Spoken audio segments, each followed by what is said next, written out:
모든 것은 2014년 봄에 시작되었다. 나는 26살, 내 아내였던 지수는 27살이었다. 우리는 5년 동안 만났고 결혼한 지 2년이 된 상태였다. 우리는 대학에서 만났다. 그녀는 회계학을, 나는 기계공학을 전공하고 있었다. 우리의 첫 만남은 친구가 주최한 대학 축제 술자리였는데 싸구려 막걸리와 끔찍한 음악 속에서 금세 친해졌다. 첫 대화부터 우리는 거부할 수 없는 이끌림을 느꼈다. 지수는 세련되고 우아한 방식으로 아름다웠다.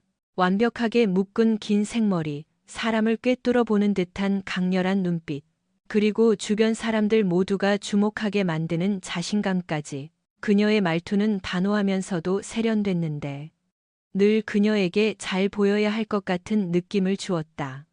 나는 불나방처럼 그녀에게 끌려 들어갔다. 반면 나는 키가 크고 성격이 급했으며 성공에 대한 열망으로 가득 차 있었다. 얼굴에 늘 긴장감이 서려 있어서 실제 나이보다 들어 보인다는 소리를 듣곤 했다.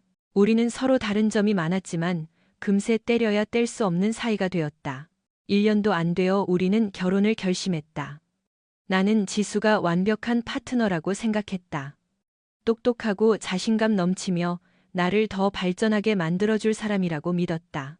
그녀는 안락한 삶을 원했고 나는 무슨 일이 있어도 그걸 해줄 수 있다고 그녀를 설득했다. 하지만 결혼은 두 사람만의 문제가 아니었다. 두 가족이 합쳐지는 일이었다. 지수의 어머니인 장모님, 혜숙 씨는 그 사실을 끊임없이 상기시켰다. 처음 만난 순간부터 그녀는 나에 대한 못마땅함을 훈장처럼 달고 다녔다. 마치 내가 길거리에서 딸이 주워 온 도둑고양이인 것처럼 대했다. 꽃을 사가고 집안일을 돕겠다고 제안하며 점수를 따려 노력했지만 혜숙 씨는 나에게 마음을 열 생각이 전혀 없었다. 처음 함께한 저녁 식사가 기억난다. 혜숙 씨는 식탁 건너편에서 나를 차가운 눈으로 쳐다보더니 지수에게 말했다. 얘야, 넌 좀 더 격식 있는 사람을 만나야 해. 단 한 문장으로 그녀는 나를 무시해버렸고 묘하게도 그게 나에 대한 그녀의 진짜 첫인사였다. 그녀는 내가 장래가 촉망되는 회계학 전공자가 결혼하기에는 세련미와 품위가 부족하다고 생각했다. 하지만 그녀의 반대에도 불구하고 나는 지수와 결혼했다. 개인적인 승리처럼 느껴졌고 그 기분을 만끽했다. 장인어른인 정 사장님은 혜숙 씨의 독재적인 존재감에 늘 가려져 있었다. 내가 말을 걸 때마다 그는 웅얼거리듯 대답했지만 영혼 없는 말뿐이었다. 그는 아내의 무시무시한 사정거리를 감히 넘볼 엄두를 내지 못하는 것 같았다. 그저 고개를 끄덕이며 날씨나 정원 이야기 같은 가벼운 주제만 꺼낼 뿐이었다. 지수에게는 언니인 지영이 있었다. 그녀는 형부인 태우와 결혼한 상태였다. 태우와 나는 처음에 꽤 잘 지냈다. 우리는 가끔 스포츠 이야기를 하거나 일상적인 농담을 주고받았다. 절친한 친구까진 아니었지만 혜숙 씨처럼 적대적이지는 않았다. 지영은 지수보다 유순해 보였다.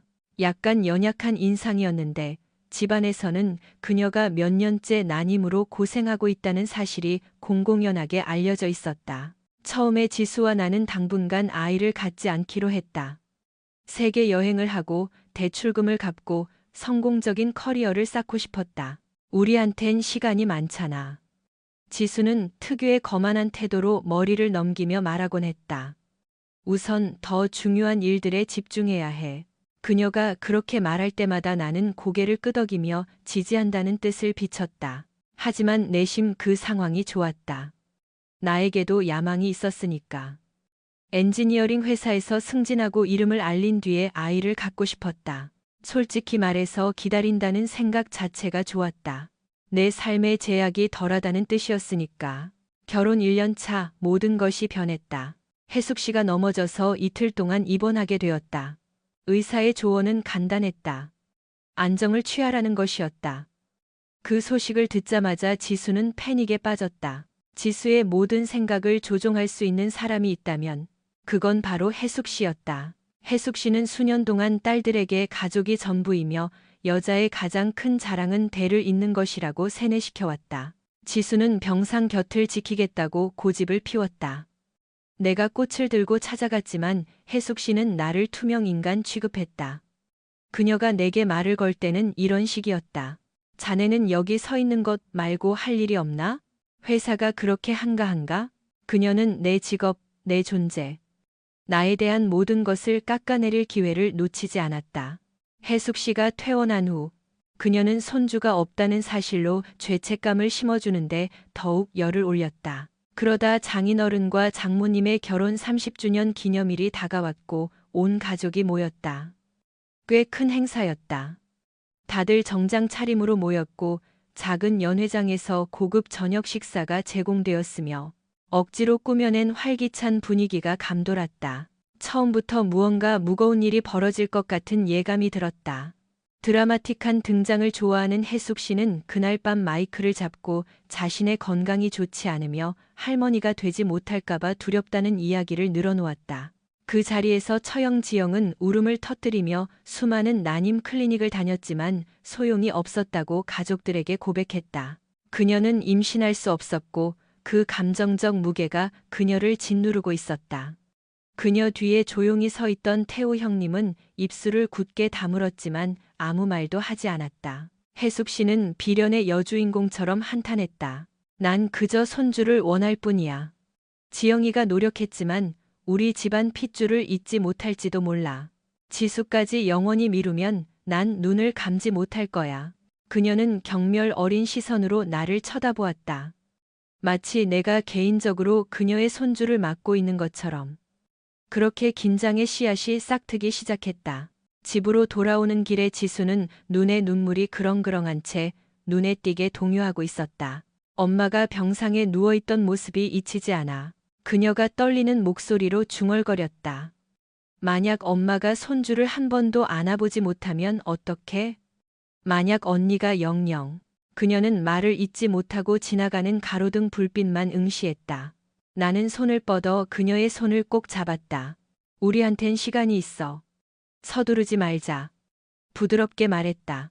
하지만 속으로는 의심이 소용돌이 쳤다. 아무리 침착하게 말했어도 나는 내 독립성을 즐기고 있었다. 누군가, 심지어 지수가 내가 준비되기도 전에 아빠가 되라고 강요하는 것 같아 반발심이 들었다.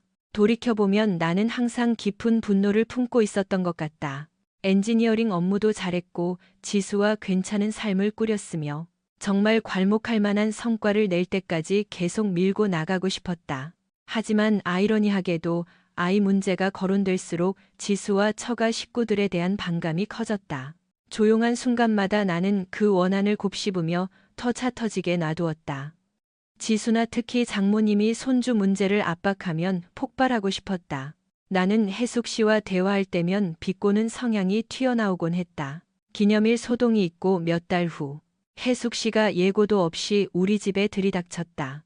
지수는 위층에서 낮잠을 자고 있었고 나는 소파에서 의미 없이 핸드폰을 보고 있었다. 노크도 없이 들어온 혜숙 씨는 복도에 서서 먼지를 찾듯 거실을 훑어보았다. 그녀는 입술을 삐죽거렸다. 집골을 어떻게 이렇게 해놓고 사나? 지수가 이런 돼지우리에서 사는 걸 싫어할 텐데. 나는 팔짱을 꼈다. 쳐들어 오시기 전에 전화라도 주셨으면 치울 시간이 있었겠죠. 비꼬는 말투로 대답했다. 혜숙 씨가 노려봤다. 저 오만함 좀 보게. 내 딸이 어떻게 참나 몰라. 그녀는 나를 자극했고 나는 싸우고 싶어 근질거렸다. 몇 달간 쌓인 긴장을 터뜨릴 무언가가 필요했다. 하지만 간신히 참았다. 그녀가 나가길 바랐다. 지수가 깨서 엄마와 내가 말다툼하는 걸 보면 며칠을 시달릴 게 뻔했으니까. 결국 혜숙 씨는 씩씩거리는 소리를 내며 나갔다. 내 딸 잘 있나 보러 온 것뿐이야. 그녀가 문을 쾅 닫고 나가자 나는 쓴웃음을 지었다. 또 한 번의 말싸움에서 이겼다는 만족감이 들었다. 시간이 흘렀고 대놓고 말하진 않았지만 지수와 나 모두 임신 문제가 우리 집의 불청객처럼 스며들고 있음을 알고 있었다. 우리는 주로 그 주제를 피했지만 가끔 그녀는 어머니의 건강이나 언니가 시도하는 새로운 난임 치료법에 대해 은근슬쩍 흘리곤 했다. 그러던 어느 토요일 오후 모든 것을 바꾼 전화가 걸려왔다. 헬스장에서 막 돌아왔을 때였다. 지수의 목소리는 떨리고 있었다. 민준아, 나 병원이야. 언니가 자살 시도를 했어.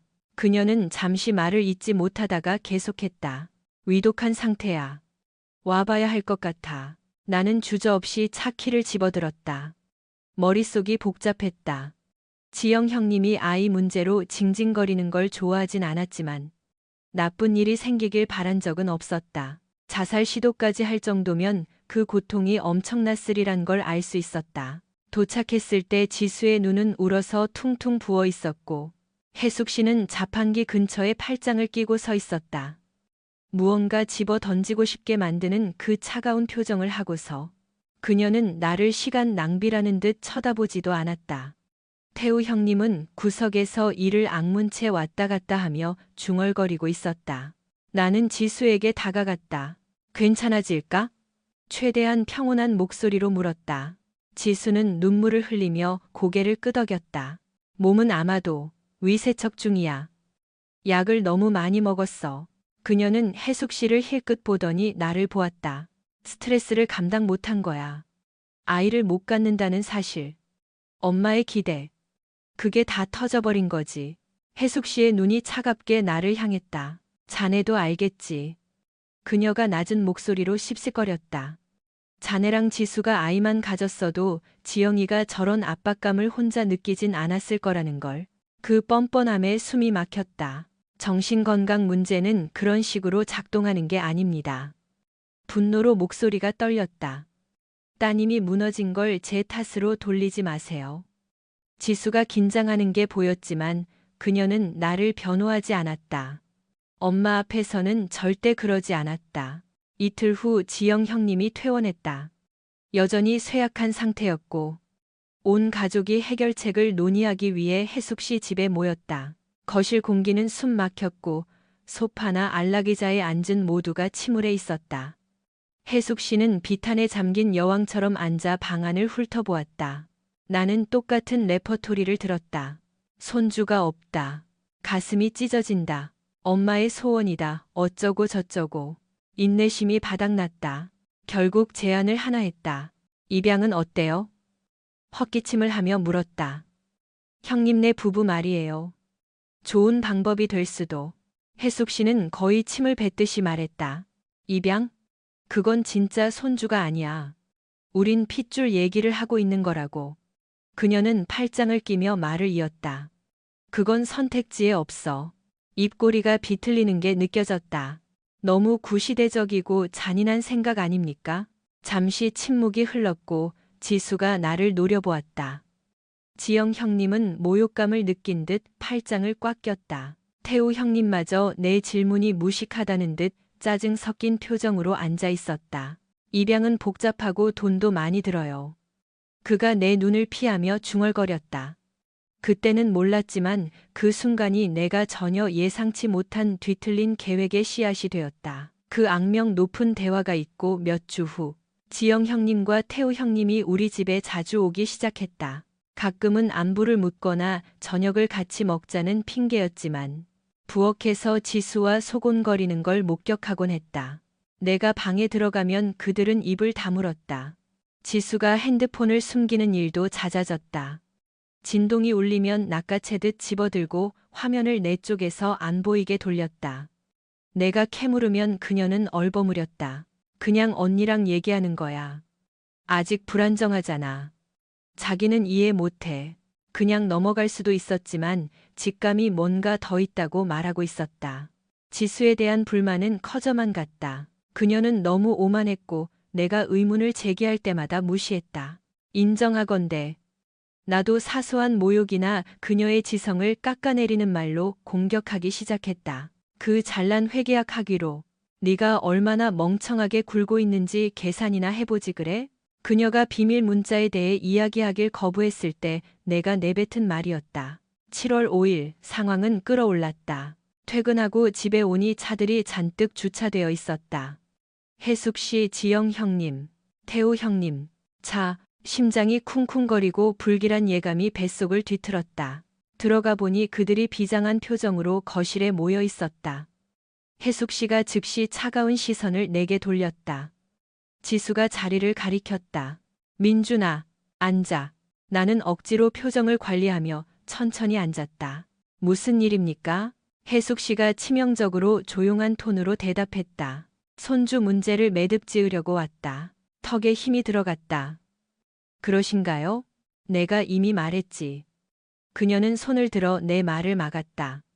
입양이나 시험관 같은 신성모독적인 방법은 논외라고. 나는 주위를 둘러보았다. 지수는 바닥을 보고 있었고, 지영 형님은 입술을 깨물고 있었다. 그리고 태우 형님은 뻔뻔하게도 웃고 있었다. 도대체 무슨 일인가 싶었다. 갑자기 지수가 쏘아붙였다. 오만함이 도끼 어린 말투로 변해 있었다. 모르는 척하지 마, 민준아. 자기가 아이 갖는 문제로 너무 고집 피웠잖아. 난 기다리는 거 지쳤어. 나는 인상을 찌푸렸다. 절대 안 갖겠다고 한 적 없어. 그냥 장모님 스케줄이 아니라 내 스케줄에 맞춰서 하고 싶다고 했을 뿐이지. 혜숙 씨가 끼어들었다. 섬뜩할 정도로 차분한 목소리였다. 해결책은 아주 간단해졌다. 지영이가 임신을 못하고 자네가. 그녀는 나를 노려보았다. 지금 당장 아빠가 되기를 거부하니 지수가 형부인 태우와 아이를 가질 거다. 그리고 지영이가 그 아이를 자기 아이로 키울 거야. 숨이 턱 막혔다. 믿을 수 없어 쳐다봤지만 아무도 눈을 깜빡이거나 웃지 않았다. 농담이 아니었다. 뭐라고요? 심장이 터질 듯 뛰어서 목소리가 갈라져 나왔다. 태우 형님이 비스듬히 앉아 비웃었다. 동서 허락받으려는 거 아니야. 기본적으로 이미 결정된 일이야. 그냥 통보하는 거지. 분노가 폭발했다. 나는 지수를 노려보았다. 그러니까 이거야.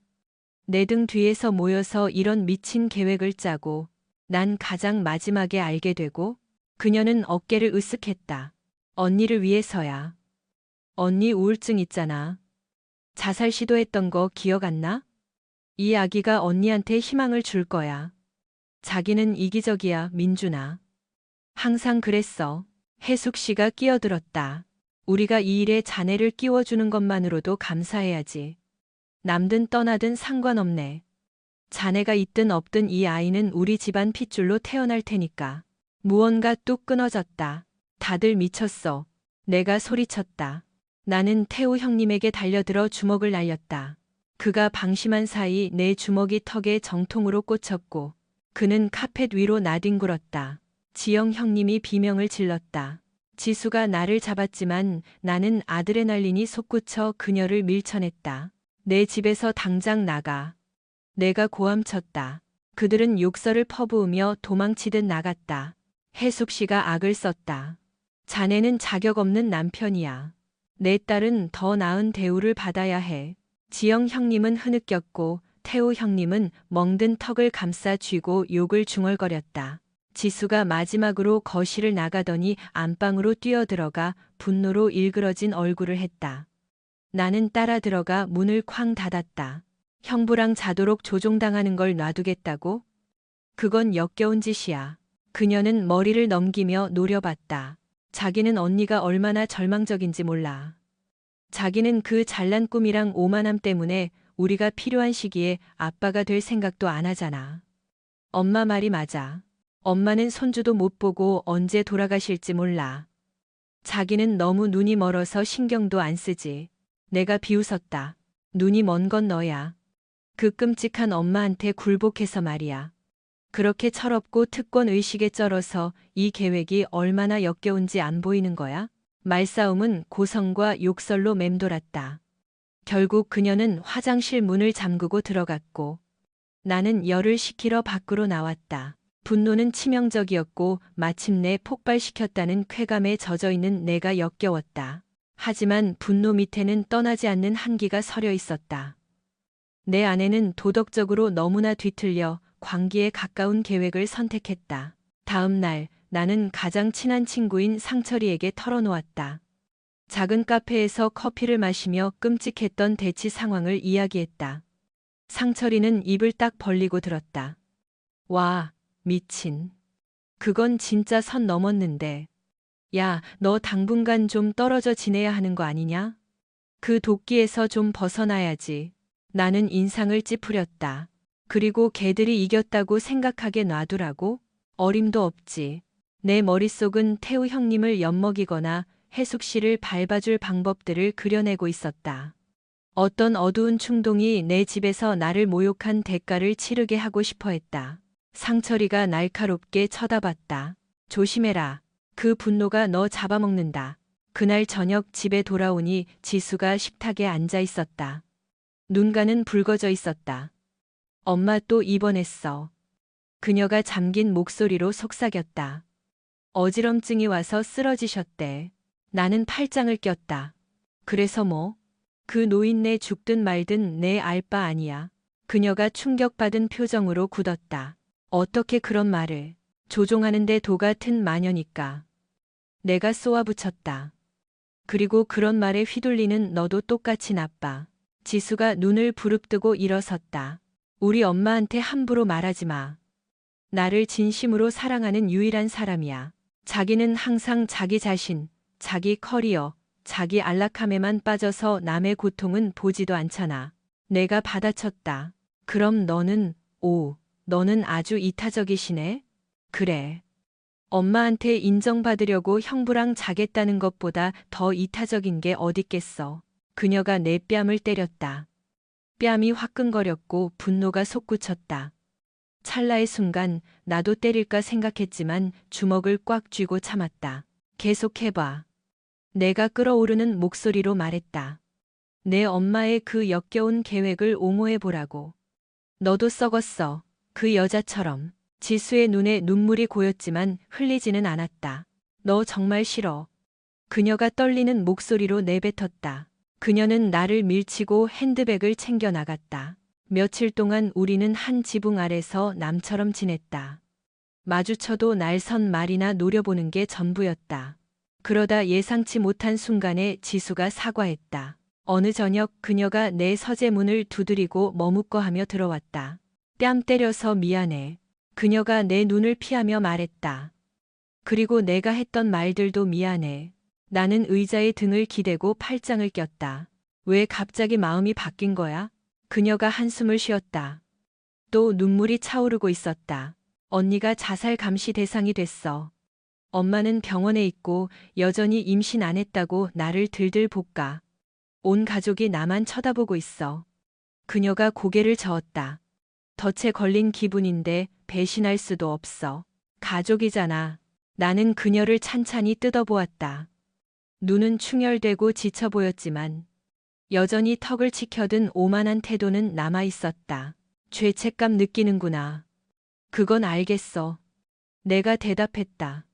근데 네가 하려던 짓을 후회하긴 해? 형부랑 자려던 계획 말이야. 그녀가 침을 삼켰다. 엄마는 그게 유일한 방법이래. 난 잘 모르겠어. 개소리 집어치워, 지수야. 내가 낮게 말했다. 너 애 아니잖아. 거절할 수 있는데 안 하는 거잖아. 그녀의 입술이 떨렸다. 내가 거절하면 언니는 누가 도와줘? 언니 너무 약해, 민준아. 이러다 죽을지도 몰라. 나는 그녀를 오랫동안 응시했다. 내가 그녀에게 충분하지 않다는 악몽들. 내가 뭘 해도 그녀 가족의 영향력을 이길 수 없다는 두려움. 분노와 쓴맛에도 불구하고 내 일부는 여전히 그녀에게 인정받고 싶어 했다. 왜인지는 몰랐다. 뒤틀린 자존심 때문이었을지도. 마침내 한숨을 쉬었다. 좋아. 아이 갖는 거 의논해보자. 우리 아이 말이야. 조건이 있어. 형부가 널 임신시킨다는 소리는 다신 꺼내지 마. 그건 절대 안 돼. 그녀가 놀란 듯 눈을 깜빡였다. 정말이야? 생각해 줄 거야? 나는 내가 결정권이 있다는 걸 보여주고 싶어 어깨를 으쓱했다. 내 엄마 입 다물게 하고 그 끔찍한 짓거리만 안 한다면 그래. 지수의 얼굴이 안도감으로 환해졌다. 하지만 그 눈빛에는 마치 나에게서 이 양보를 받아내는 게 당연하다는 듯한 권리의식도 서려 있었다. 그리고 내 가장 어두운 구석에서는 그녀의 몸을 다른 놈에게 넘겨주지 않고 내 통제하에 두기 위해 이 제안을 했다는 걸 깨달았다. 그날 밤, 우리는 위태로운 휴전을 맺고 며칠 만에 한 침대를 썼다. 우리의 친밀함은 애정보다는 절박함으로 채워져 있었다. 그래도 우리는 앞으로 나아가는 척했다. 다음 6개월 동안 나는 지수가 원하는 건 다 해줬다. 새 소파를 원하면 주문했고, 스파를 가고 싶다 하면 고급 리조트를 예약해줬다. 그녀는 그 관심을 즐겼고, 내가 선물을 줄 때마다 점점 더 우쭐해졌다. 딱 내가 필요했던 거야. 그녀는 내 뺨에 형식적인 키스를 하며 말하곤 했다. 나는 나대로 권력감을 즐겼다. 그래, 내가 굽히고 들어가는 거지만 그녀와 장모, 처형의 행복이 내 관대함에 달려있다는 사실에서 사악한 만족감을 느꼈다. 나는 아빠가 될 가능성을 당근처럼 흔들며 내가 거의 준비된 척했고 그러면서 우월감을 채웠다. 퇴원한 혜숙 씨는 그 몇 달 동안 이례적으로 조용했다. 마주칠 때마다 인상을 찌푸리긴 했다. 내가 태우 형님 계획을 막은 것에 대해 화가 난 듯했지만 기다릴 줄 아는 교활함이 있었다. 지영 형님도 상태가 호전된 것 같았다. 울면서 우리 집에 오는 일은 없어졌고 치료나 약물에 집중하는 듯했다. 어느 저녁 쇼핑을 잔뜩 하고 돌아온 지수가 상기된 얼굴로 말했다. 로맨틱한 여행 가기 딱 좋은 곳을 찾았어. 산토리니나 몰디브 어때? 우리를 축하하고 싶어. 새로운 시작. 아이 생기면 바빠질 테니까 그 전에 즐겨야지. 그녀는 잡지를 내 얼굴에 흔들었다. 나는 그 아이러니에 피식 웃었다. 바다랑 석양 좋아하는 줄 몰랐네. 도시 여자인 줄 알았는데 그녀가 머리를 찰랑였다. 적응할 수 있어. 게다가 임신하면 바빠지잖아. 그녀는 내 돈으로 모든 걸 해결하면서 자신이 주인공이 되는 걸 당연하게 여겼다. 웃음이 나오려는 걸 참았다. 대신 판을 키우기로 했다. 산토리니행 비행기 티켓과 절벽 위 고급 풀빌라 2주 예약. 작은 거금이었지만 그녀의 오만함이 어디까지 가는지 보고 싶었다. 2월 20일. 티켓이 도착한 날 그녀를 놀라게 해주려고 일찍 퇴근했다. 집은 조용했다. 침대 위에 지수의 예쁜 글씨체로 쓴 쪽지가 있었다. 심장이 뛰기 시작했다. 민준아, 우리가 아무리 노력해도 변하는 건 없다는 거 알잖아. 널 사랑하지만 난 가족도 사랑해. 언니가 고통받는 걸 볼 수가 없어. 엄마 건강도 위태로워. 우리 집안대를 이을 아이가 필요해. 언니랑 형부의 아이가 될 아이 말이야. 너를 설득하려 했지만 절대 동의하지 않을 거란 거 알아. 그래서 나 혼자 하기로 했어. 한 달 동안 떠나 있을 거야. 형부랑 부모님이랑 같이. 네가 방해할 테니까 장소는 말 안 할게. 언니를 위해서야. 걱정 마, 우리 사이는 변하지 않아. 임신해서 돌아오면 아무 일도 없었던 것처럼 할 거야. 아이는 그들이 키울 거니까. 이게 내 최종 결정이야. 네가 날 사랑한다면 이해해 줄 거라고 믿어. 찾지 마. 미안해. 나는 그 글자들을 읽고 또 읽었다. 가슴 속에 지진이 일어났다. 처음 든 생각은 패배감이었다. 끝났구나. 그녀는 그들을 선택했다. 그놈 태우 형님을 선택했다. 그 어두운 분노, 끈질긴 화가 내부에서 소용돌이쳤다. 생각할 겨를도 없이 비행기 티켓을 집어 던졌다. 호화로운 선물로 그녀를 통제하려던 내 계획은 쓸모없었다. 그녀는 엄마에게 인정받고 언니를 달래고 나를 편리한 ATM으로 남겨두길 원했다. 침대 모서리에 주저앉아 분노를 삼켰다. 생각할수록 가슴이 타들어갔다. 다들 나를 상대로 공모하고 있어. 이건 나에 대한 게 아니었어. 난 그저 도구였거나 제거해야 할 장애물이었을 뿐이야. 1시간 동안 멍하니 앉아 쪽지를 곱씹었다. 그러다 명료한 순간이 찾아왔다. 꼭두각시 노릇은 이제 지긋지긋했다. 그래, 나도 결백하진 않다. 통제하려 했고, 말로 상처 줬고 뒤틀려 있었다. 하지만 이 배신의 뻔뻔함은 내 잘못들을 압도했다. 이틀 동안 증오 속에 뒹굴다 결단을 내렸다. 부동산에 전화를 걸어 집을 내놓았다. 전자제품, 가구, 차까지 다 팔아치웠다. 공동 계좌를 털어 몇 푼만 남기고 싹 비웠다. 지수가 그 뒤틀린 임신 여행에서 돌아오면 텅 빈 집 껍데기와 돈 한 푼 없는 계좌를 보게 될 것이다. 친구 상철이는 내가 이민을 간다고 하자 기겁했다. 야, 너 진짜야? 기생충 같은 인간들하고는 끝이야. 그들이 원하던 기적의 아기는 알아서 키우라고 해. 나한테선 10원도 못 받을 테니까. 상철이가 한숨을 쉬었다. 그래, 돈 필요하면 말해라. 멍청한 짓만 하지 말고. 나는 억지로 웃었다. 고맙다. 이미 다 처리했어. 오늘 사표 냈고 내일 비행기야. 다음 날. 텅 빈 거실을 마지막으로 둘러봤다. 팔지 않은 의자 하나와 테이블만 덩그러니 남아 있었다. 암울한 만족감이 들었다. 지수에게 남긴 건 아무것도 없었다. 가방 하나와 지수가 두고 간 핸드폰을 들고 공항으로 향했다. 비행기가 이륙할 때쯤엔 분노에 너무 잠겨 있어서 내가 알던 삶을 떠난다는 불안감조차 느끼지 못했다. 나는 27살이었고 기계공학 경력이 있었다. 캐나다는 익명성과 새로운 시작, 배신의 미로로부터의 탈출을 약속해 주었다. 토론토에 도착한 지 3주 후 묘한 호기심에 지수의 핸드폰을 켰다. 오는 동안 내내 꺼뒀던 폰을 새 아파트 와이파이에 연결했다. 곰팡내 나지만 쓸만한 곳이었다.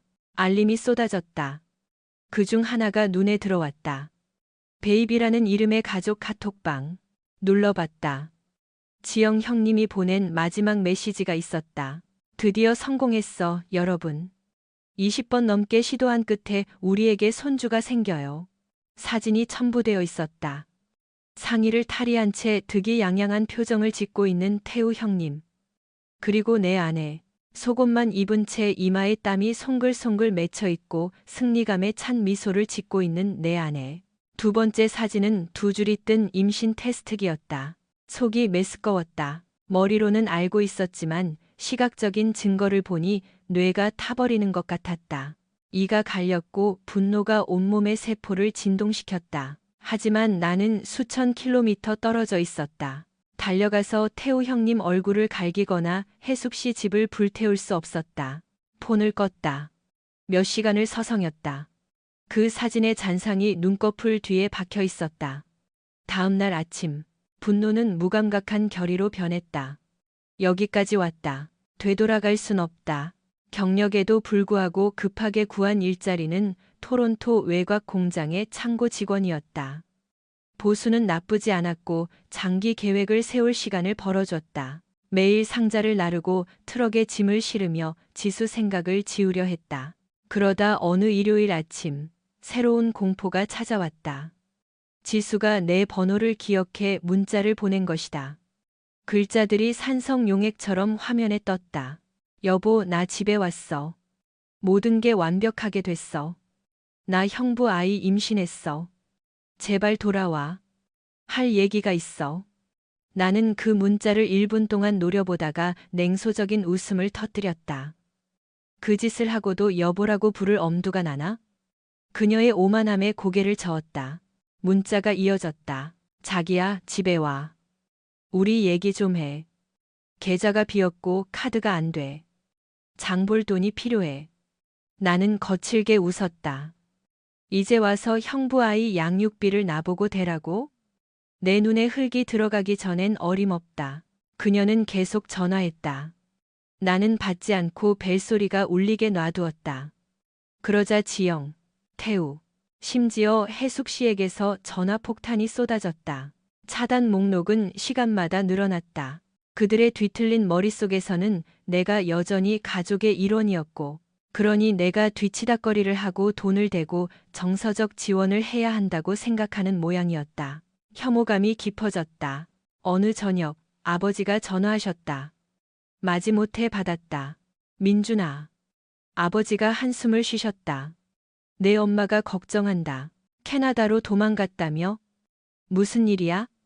며느리가 연락 와서 네가 자길 버렸다고 돈 한 푼 없이 떠났다고 하더라. 나는 인상을 찌푸렸다. 구럭스리카랑의 팡독의 이서루다. 아버지, 관여하지 마세요. 지수가 형부랑 임신하겠다고 결정해서 떠난 겁니다. 그게 진짜 이유예요. 장모랑 걔가 온 가족을 조종했어요. 멍한 침묵이 흘렀다. 그리고 떨리는 목소리가 들렸다. 그게 너 오해하고 있는 거 아니냐? 나는 욕을 삼켰다. 사진 보내드릴게요. 그럼 이해하실 겁니다. 전화를 끊었다. 하루 뒤 아버지가 다시 전화했다. 분기탱천하셨다. 민준아, 그 여자 미쳤구나. 그 애미라는 여자도 널 그렇게 만들다니 믿을 수가 없다. 네가 잘했다. 처음으로 약간의 안도감을 느꼈다. 몇 주 동안 나는 가끔 지수의 폰을 켰다. 그들이 괴로워하는 꼴을 보고 싶은 뒤틀린 욕망 때문이었다. 메시지들은 광적이었다. 해숙, 이 무책임한 배은망덕한 놈. 내가 준 스트레스 때문에 지수 살 빠지는 거 안 보이니? 내 손주한테 무슨 일 생기면 다 내 탓이야. 지영, 제발 부야, 돌아와요. 이 아기는 축복이에요. 우리 결혼 생활을 망칠 필요 없잖아요. 우린 대가족이 될 수 있어요. 태우, 도망간다고 해결될 줄 아냐. 사과해라, 짜샤. 철 좀 들어. 나는 혐오감을 느끼며 읽었다. 결국 다 차단했다. 그들의 관계가 더 이상 침범하지 못하게 아버지가 잠시 나를 보러 오셨다. 내가 새 삶을 꾸리고 있다는 걸 보여드리기 위해 비행기표를 보내드렸다. 아버지와 함께 있으니 그나마 정상적인 삶의 감각을 붙들 수 있었다. 그 사이 기계공학 전공을 살려 더 좋은 직장을 구했다. 몬트리올의 편안한 로프트에서 살 수 있을 만큼 보수가 좋았다.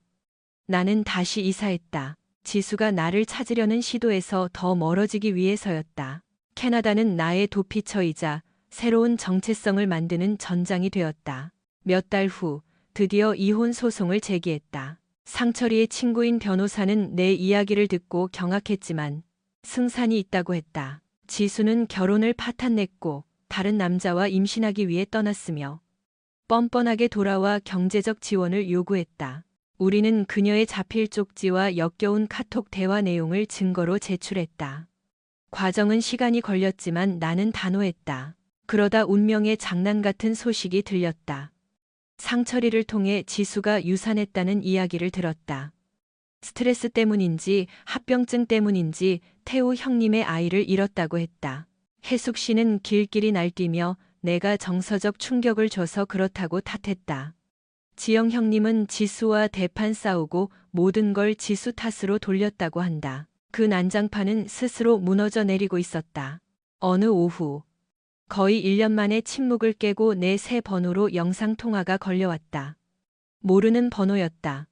충동적으로 받았다. 지수였다. 화면 가득한 그녀의 얼굴은 삽했고 안색은 흑빛이었다. 10년은 늙어 보였다. 민준아. 그녀가 눈물을 글썽이며 숨을 내쉬었다. 제발 끊지 마. 나는 카메라를 끈 채 아무 말도 하지 않았다. 그녀가 침을 삼켰다. 나 아기 잃었어. 의사들이. 자궁을 드러내야 했어. 다신 임신 못한대. 그녀의 목소리가 깨졌다. 엄마랑도 연 끊었고 언니랑 형부랑도 안 봐. 아무 의미 없었어. 나 정말 미안해. 복잡한 감정이 밀려왔지만 동정심은 아니었다. 오히려 씁쓸한 승리감이었다. 그녀는 모든 걸 잃었다.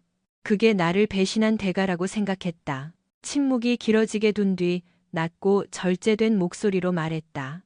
짧게 하자. 넌 선택을 했어, 지수야.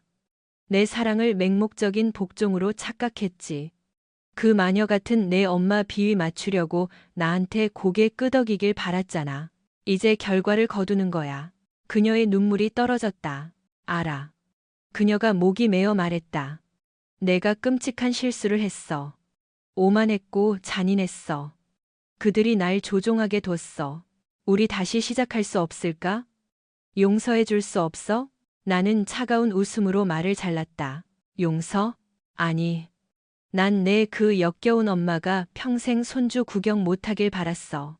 그 여자가 널 그 미친 계획으로 끌어들였고 너랑 내 그 특권 의식이 동조했지. 그건 내 몫이야. 평생 죄책감 안고 살아. 그녀가 손에 얼굴을 묻고 흐느꼈다. 민준아, 나 그만. 내가 쏘아붙였다. 난 끝났어. 곧 이혼 확정될 거야. 그러고 나면 우린 남이야. 내 자궁이든 후회든 관심 없어. 내가 자초한 일이야. 나는 찬기를 받기 위해 잠시 멈췄다. 해숙 씨 죽으면 무덤 찾아가서 오줌이라도 싸줄게. 그 여자가 나한테 그 정도 의미밖에 안 되니까. 지수는 짐승처럼 울부짖으며 눈물을 쏟았다. 예전 같았으면 연민을 느꼈을지 모르지만 지금은 공허함 뿐이었다. 떨리는 목소리로 그녀가 말했다. 의사 선생님이 내 건강이 완전히 회복 안 될 수도 있대. 난 아무도 없어. 나는 전화를 끊었다. 그냥 그렇게. 그녀가 몇 번 다시 걸었지만 차단했다. 2019년 말 이혼이 확정되었다. 변호사는 지수에게 거의 아무것도 남지 않는 판결을 받아냈다. 법원 명령으로 1년치 위자료를 줬지만 그게 다였다. 2020년 팬데믹이 터지고 세상이 멈췄다. 나는 그 시간을 내 실수들을 돌아보는데 썼다. 분명히 말하지만 나도 무고한 피해자는 아니었다. 돈으로 지수를 통제하려 했고, 내 기대에 못 미치면 모욕했고, 그녀 가족이 끔찍하긴 했지만, 나도 그들에게 독서를 퍼부었다. 하지만 아이러니하게도 그 모든 게 그녀 가족 전체의 배신이 결정적인 한 방이었다는 사실을 바꾸진 못했다.